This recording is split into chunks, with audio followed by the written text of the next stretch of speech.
Today's show is about Uchikomi, so if you want to get the most out of your Uchikomi training in every practice, stay tuned.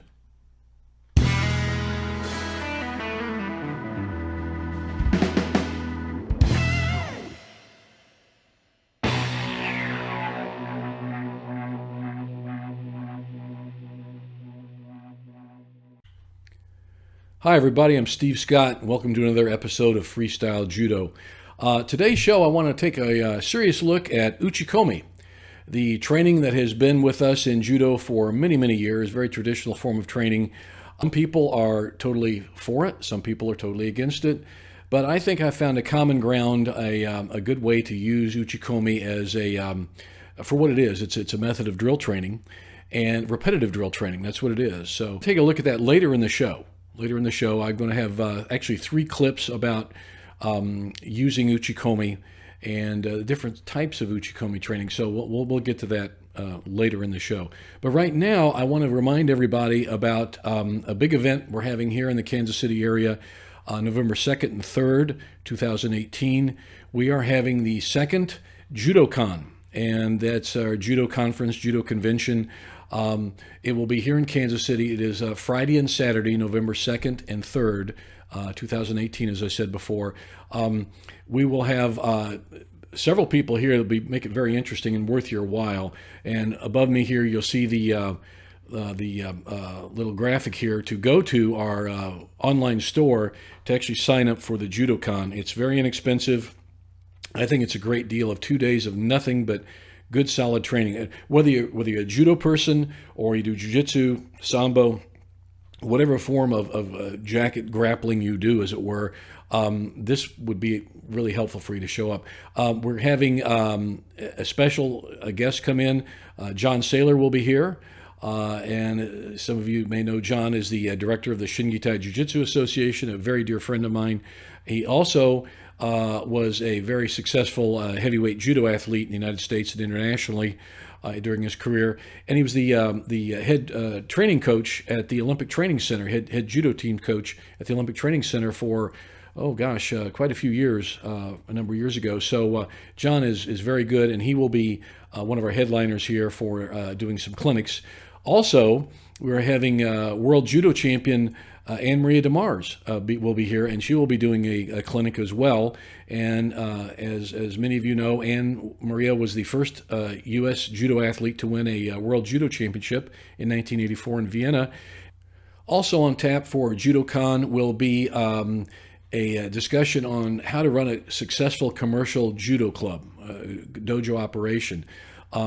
We're having James Wall come in, who has a very successful program in Denham Springs, Louisiana. He's going to talk about how you don't have to water down or trade off quality for commercial success. And I think that's going to be a really important topic. So he's going to talk about that as well as part of our JudoCon. We're also going to have a presentation of how we're going to roll out our coach education program for AAU Judo, as well as our Judo Black Belt Association. We've been very patient, very careful in putting it together.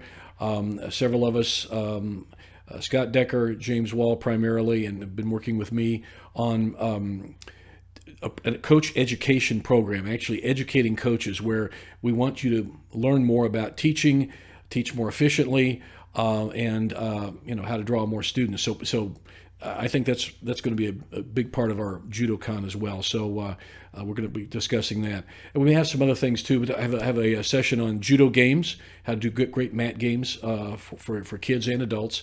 So it's going to be a really packed 2 days of activity. So that's November 2nd and 3rd, 2018, here in Kansas City.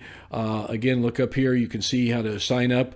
It is inexpensive, and it will be a great value for you to show up. So that's my shameless plug on the JudoCon, but it is a great activity. So I do hope you come to Kansas City and participate in it. Before we get to the main part of the show about the Uchikomi and variations of Uchikomi, so I'm going to talk about that. But before we get to that, I want to present a couple of clips here that I think might be a lot of fun for you to watch on the Judogi, on our judo uniform. Okay. The first clip will be on the parts of the Judogi, what it is and what it's made up of, a little bit of history about it. And the second clip will be on the traditional Kodokan way of folding your judogi to carry it around with you, put it in your bag, or carry it over your shoulder, wherever it may be. So we're going to take a first look here at this first clip on the parts of the judo uniform.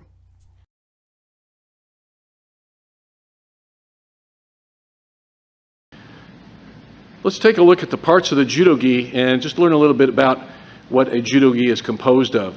Judogi is judo garment. The word gi means a garment, basically. And the proper way to use the term, actually, is to use it judo-gi, jiu-jitsu-gi, aikido-gi, do-gi, karate-gi. It's always the second word. You never just call it gi. But we're all guilty of doing that. I'm as bad as calling it gi and no-gi, that type of thing. So it's commonly done. But the proper nomenclature is called a judo-gi. So Kenny, if you could extend your arms out to the side, and you can see the different parts of the judo-gi there. The jacket is called the uwagi. The uwagi. The jacket is composed of the eri, E-R-I, eri, and those are the lapels, okay, as you can see.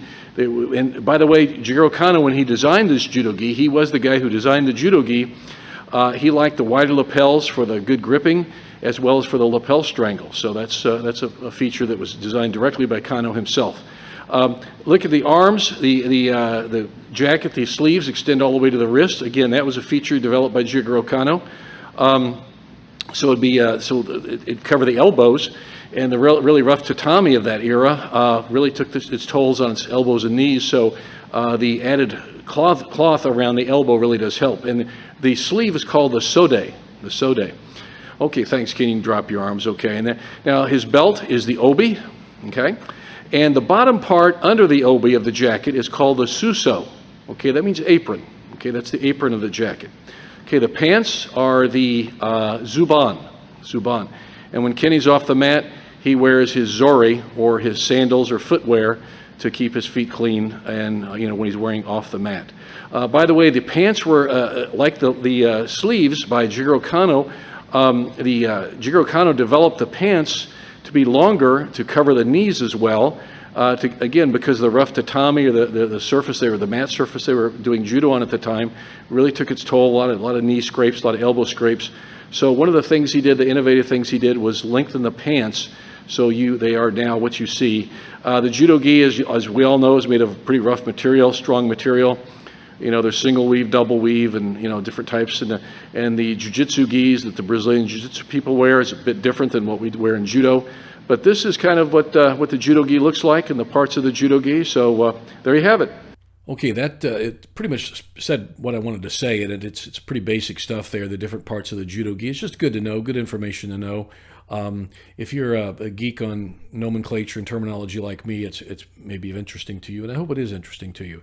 Okay, this next clip, we're going to take a look at how to fold a judo-gi properly, and not many people do that today. I know when I was a kid starting judo when I was 12 years old, I had a very strict Kodokan judo instructor, Jerry Sweat. He was a Nidan from the Kodokan. He was a Marine who fell in love with judo while he was stationed in Okinawa, then traveled to Japan, lived there for some period of time, spoke fluent Japanese, and was basically a Japanophile. He loved the Japanese culture.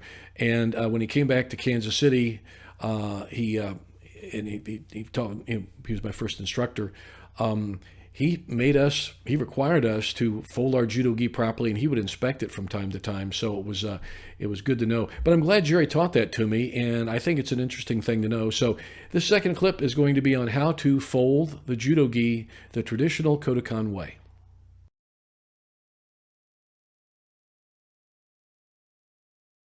Let's take a look at how to fold the judo-gi in the traditional Kodokan way. So it might be fun for everybody to learn this. If you don't know it, stay tuned. Okay, so what we want to do is fold the gi out, nice and flat on the mat. Left lapel over the right, as you can see, so it's nice and flat and even. Okay, we'll take the pants, put it right in the middle, right here. Fold them over a bit. Get them there, there we go. It's nice and even. So it's right in the middle, okay?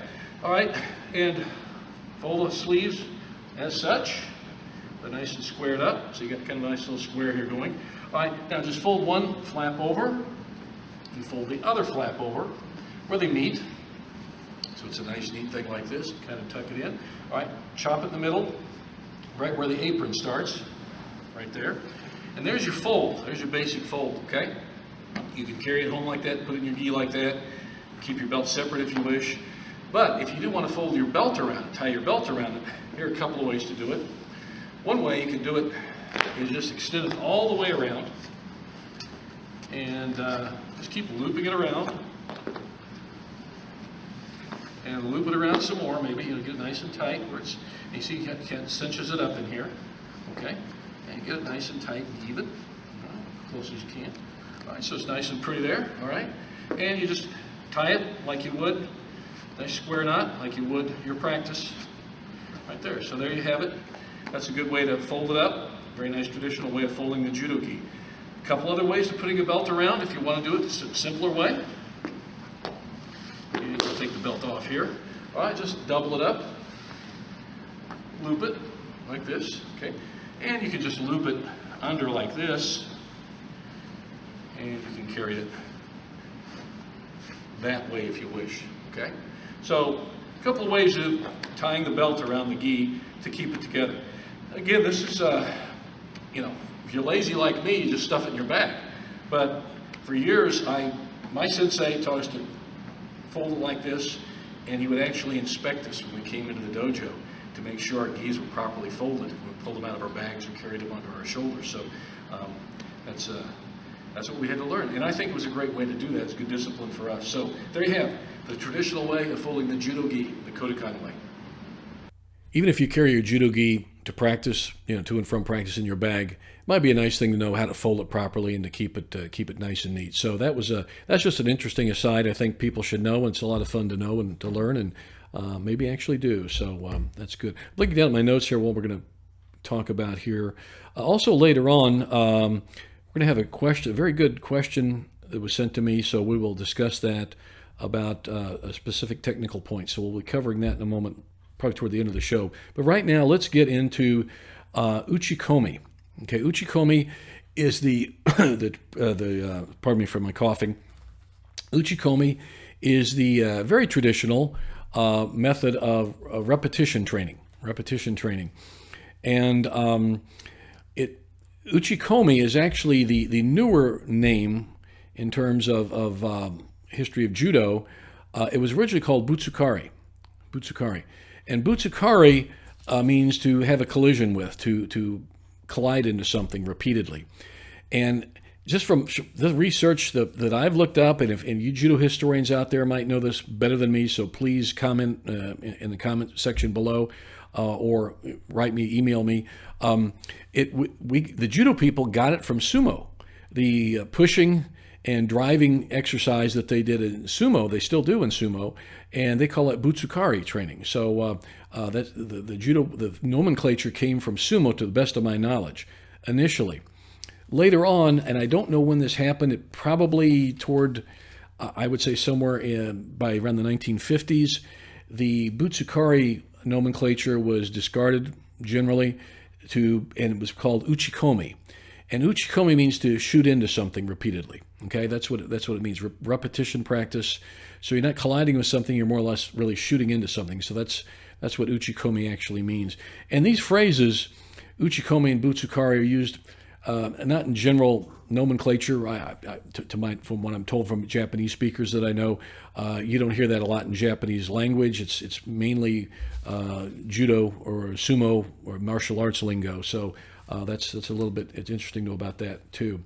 But back in the 60s, and I remember reading a lot by Jeff Gleason and other people who were advocating don't do Uchikomi. Don't do Uchikomi.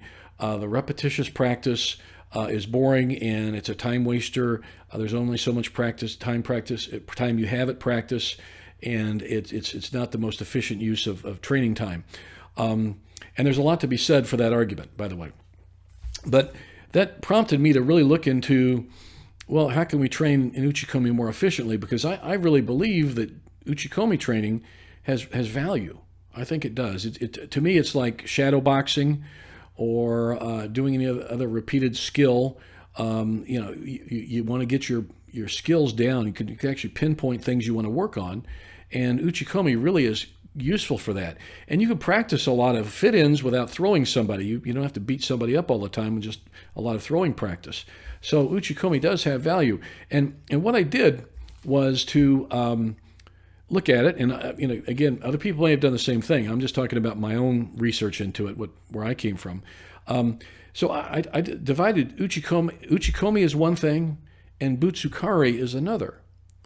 And I'm going to show this first clip, and it may explain what I'm talking about in this first clip, the difference between Uchikomi and Butsukari. So let's look at this very first clip right now. Right now the guys are doing some Uchikomi. Here at Welcome Mat, we make a difference between Uchikomi and Butsukari. We're going to do some full Uchikomis now. Kelvin's going to demonstrate some of those. We come in the full movement of the throw and fitting in, the entire fitting into the movement. We differentiate that from Butsukari, which is more of a fast footwork movement drill. We do a lot of you can either pick them up or not pick them up. Kelvin's doing the full pickup on these Uchikomis. In a moment, we'll show you some Butsukari. Now we're going to do some Butsukari, which are more of a foot speed drill, chest touching drill, but a lot of people call Uchikomi as well. And they're called Uchikomi by a lot of people. We just make a difference here. You saw the Uchikomi earlier before full movement. Butsukari is more of the foot speed. And you can see just like this. These are Butsukari. Chest touching, open up. We do a lot of these as well for movement and coordination of technique. So it's a foot speed drill very much. All right, you saw that clip there with Kelvin and Josh. And I think I'll just add a few things to what it was. You saw the difference between Uchikomi and then Butsukari. Okay, so let's talk about quickly here. Just add a little more onto what I said in that short video. Uchikomi is the full movement into the attack. It's doing everything except throwing the guy, basically. Okay, I'm getting a full hip turn into it. I'm getting good foot movement. I'm getting good hand movement where I'm pulling, lifting, whatever I may be pushing, whatever I may be doing with my hands. So, but the real key thing is the hip movement, is getting the hip turn into it, and I'm completely turning in, and I could be picking my partner up or just fitting in for more speed, but just fit in. But I always want to get my hip turns in, turning my hips. So that's the primary thing I look at as an Uchikomi. Okay, now the difference between that and Butsukari is more what I was called chest touching, foot speed drill, and as I showed in the video there, it's the idea is to get good fast foot speed, but also get that lifting pulling action, that surikomi action into the movement as well. And Butsukaris you'll be doing repeatedly, usually just static. Now you can do them moving, but more often you're going to be focusing on a target area. Say, I want to get better foot speed. Well, I'll be working on more Butsukari then, okay, for my foot speed into a particular throw, okay? Now in Uchikomi, you can do moving Uchikomi, you can do static Uchikomi, just stationary where you're standing there, as you saw in the video, but you can do a lot of movement in Uchikomi and get the fit in. You do everything, again, Uchikomi is doing everything except the full throw. You can do forward and back moving in a Yumiashi, Sugiashi sideways, Sugiashi working off the corners, different footwork patterns.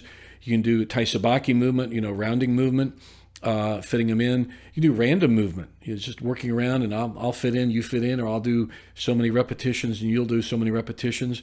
But you tend not to do Uchikomi as fast as you do your Butsukari, because again, the point of Butsukari is to work that foot speed. Okay, so those are the two big differences between Uchikomi and Butsukari to me. Now, this seems to make sense, and I've used both for a number of years to help my athletes achieve better skill in their throwing. But also, besides throwing, you can use your your Uchikomi training for ground fighting, for newaza. Okay, just continually breakdowns, just repeated practice. Remember, Uchikomi is repeated practice, and I can do mat work or newaza, ground fighting Uchikomi, where I'll say, okay, I'll do 10 turnovers on you, and whatever turnover I'm working on, boom, finish into a nice fit in, break them down, turn them over, finish with your pin or whatever it may be, and I'll hop up. I'll keep doing that for, say, whatever number of repetitions I want to do or whatever time limit I'm doing it under. And my partners can give me varying degrees of resistance and cooperation. He may give me total cooperation, let me work on the good skill every time, and then I'll do my set of whatever it may be, 10 or 15, 20, whatever it may be, and then he'll do his set of 10. Or maybe do short sets, do 4 or 5, he'll do 4 or 5. So you can do Uchikomi in Newaza or ground fighting as well, and we do them often in my club, and I know a lot of clubs do the same thing. So that's another way of doing Uchikomi. So it's not just for standing. It's not just for standing skills. Okay, now we're going to look at another form of Uchikomi that is very functional, and what we're trying to achieve in this. Remember, Uchikomi is another drill. Think of it as a drill. It's not just a separate thing we do. There's a specific reason we do this drill. The specific reason for this Uchikomi drill is develop power into the throw. You need power into anything. Power has to be generated for any throw or any technique to work. It has to come from somewhere. I'm not talking about brute strength. I'm talking about using the efficient movement of the body to generate the most power possible to get the best throw you can do. In this particular case, we're working on throws. So this Uchikomi, this little clip coming up here, is a little bit longer than the first one, but what we'll be discussing in this is using different weight vests, ankle weights, and leg weights, thigh weights for doing Uchikomi. And then I'll let the video here explain what I'm talking about. So let's watch that right now. For an added dimension to your training, a good thing to use is power Uchikomi. And basically, when you do power Uchikomi, you're adding more resistance to your body when you actually do the Uchikomi movement, the fitting practice movement, the repetitive fit-ins, in this particular case for your throwing techniques. And this video is going to show you how to use the weighted vest, the ankle weights, as well as thigh weights. And what we're doing is just adding a little more body weight to you, so you have to develop more explosive power into your throwing technique. The chest weights, the weighted vest, we recommend, just from my practical experience over the years, don't use more than 10% of the body weight of the athlete using it. So if you're 160 pounds, use about a 16-pound weighted vest. And I wouldn't recommend using more than about 5-pound ankle weights at the most, or your thigh weights probably 5 to 10 pounds as well. What we're trying to do is add explosiveness to your throwing attack and add that extra dimension, that extra oomph. Another thing about using power Uchikomi, don't do them in more than sets of 10. The reason same as in the weight room. You don't lift heavy weights for sets of 25 or so. You use shorter rep count, and same with doing power Uchikomi. So it's just extra added training. It's not something you do all the time, but it is good extra dimension to your training. Exercise. But let's take a look at this. Derek, before you got into it, let's look at this. This is an odd thing here. These are thigh weights, and it's hooked around the waist there. Can you show where you got it hooked around the waist? It's around the back here, okay? And you see how they're hooked on there, okay? These are, yep, there you go. Just snap them on there. And they're thigh weights with, about 5 pounds. You can different weights in there. So what we're going to do is some cross-body Osoto drills, like we did in the other video with the weighted vest and the ankle weights. And you can see cross-body Osoto. And again, we're adding more weight. We wouldn't do more than sets of 10 repetitions. And you can see how he's just doing them cross-body Osoto there. And there we go. We're adding more weight into the hip area, the thigh area, where you really want to develop this driving power leg into it, your driving hooking leg. I can see where those weights need to be at the front. Right. Derek, can you do maybe a Tai Otoshi with this? And again, you can see how, again, it's the power movement. We'll come around here so you can see the power movement into it. And we're adding weight around the hip area and the thigh area, where it's really key to have weight in this area for these power and these throws. Can you do like a Seoinagi, just a standard Ippon Seoinagi? Again, with these Uchikomis, they're standard Uchikomis, full Uchikomis, not Butsukari or hopping in movements, where they're, just footwork movements. They're the full thing. Maybe a Okuriashi Barai to show everybody here. And you can see where I'm focusing on the feet, okay? And it's just and again, we don't want to throw. We don't want to cause injury with these are just full Uchikomi movements, and you can see how these weighted thigh weights, or these thigh weights, slow them down. But again, you know, it's progressive resistance. We're adding more weight than he would actually, be, his own body weight. And again, don't do any more than 8 or 10 repetitions. Okay, so that's another variation we can do with the power Uchikomi, as we're calling them. I don't have a lot to add to that little clip there on using weight vests and other implements for training in the mat, other than to say, be sure when you use like a weight vest or ankle weights or anything else, just use them for the Uchikomi. It's not a good idea to follow through and land on a guy because it could hurt him. It could hurt him and it could hurt you. So I advise not doing full throws when you're doing the Uchikomi training with any type of weights. But I think that's a good viable form. You wouldn't do that every practice, using weights in your Uchikomi training, but you could use it once in a while to develop that power, to develop that explosiveness, that boom you want into a throw. I think this really, I've used them for a number of years with a number of different athletes, and we've got pretty good results with it. So I think you may like that as well. Okay, now this last clip is my friend John Saylor, when he was in town last year, a year before, I can't remember when, he was doing a clinic on different training methods.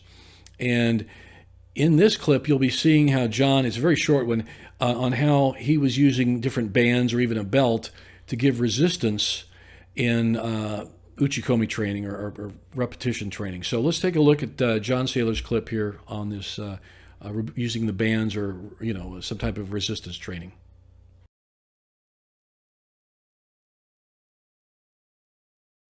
Okay, and go. 1, 2, lift him up, pull. Now I'm gonna loop this around here. Turn that way. Let's say these two are practicing by themselves, and I'm a post or something, all right? I want you to be throwing Uchikomis forward, see? Okay, and go. 1, 2, lift him up, pull. Yeah. Yeah, so and pick him up a little bit, and go. Yeah, go, 2, pick him up, 3, pick him up, see? Okay, you have to stop. All right, now, do penetration steps without a partner, and go. Come up, okay, go. Yeah, and go. Yeah, and go. I should be giving him a smoother ride than I am. But see, that added resistance, when he's doing this for real, can make the difference between scoring and not scoring. I'm just going to provide added resistance. Get in front of him. Okay. And he shoots. Good. And again. That was a short clip, but I think you get the idea. You can just use your imagination. You can use any type of band or belt even to give some resistance in that. And we just showed a few exercises you could do. John was just showing a few there. Use your imagination, okay? And again, Uchikomi training, you saw John was using, 3-person Uchikomi in part of the band training as well. You can do that without band training, just to give different resistance levels and work on it. And also your partner in those that Uchikomi training, whether it's 3-person or 2-person, have him give you feedback. The best coach on the mat often is your training partner. He's the guy that actually feels what you're doing, and he can give you some good advice as you go on in your training session. So that's kind of my take on Uchikomi. I think there's a difference between Uchikomi and Butsukari, as I mentioned before. I think if you look at it that way, I think you'll get more out of your training using these methods to achieve what you want to do. So that's it on Uchikomi and Butsukari. I received a really good question from one of the guys at Welcome Mat on the mat the other night about pointing your toe when you're throwing somebody. Why do you point your toe? Why can't you just, point your heel or something else? And I think that's a really, really good comment to talk about the mechanics of the dynamic action of throwing somebody, what you got to do in your whole movement of your body. So really the reason you like an osotogari or even foot sweeps, Kouchi movements, Kouchi Makikomi, Kouchi Gaki, Kouchi Gari, any throw, you're going to point your toe when you throw them. Okay, let's take a first look here at this real quick, just a still photo of pointing the toe of Kenny Brink coming in on his son Scotty on pointing a toe doing an Osotogari. Let's take a look at that right now.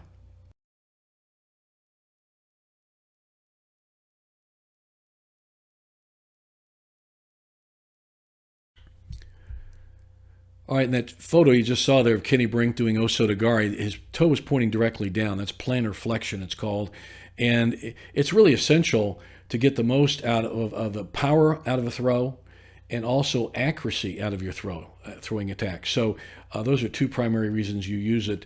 And it's just the biomechanics of the way the leg works. Okay, it just works most efficiently when you point that toe. Be aware of, you don't want to aim with your heel or just let the foot flop out there. You want to have control of that foot. By you controlling that foot, you're going to control his entire body. It really does work.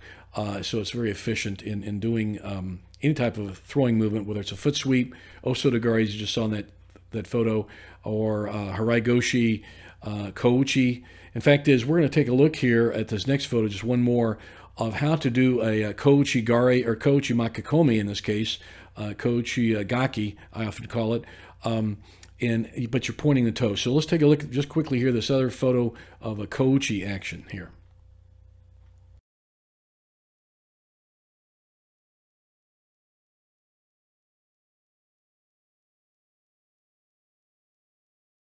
Okay, so you see in that photo where Derek is doing the Kouchi Makikomi, Kouchi Gaki, how that toe point, really leads the way. It directs the foot where you want it to go, directs the whole body, the leg and hip where you want it to go. So it's essential in accuracy, and it's essential in power. So that's why we point the toe when we do our throwing techniques. Okay, that about wraps up this show, and thank you so much for watching. Just a couple of program notes here. First of all, thank you for the great response I've received from your emails. I've received some really great emails, very encouraging. Thank you for your comments.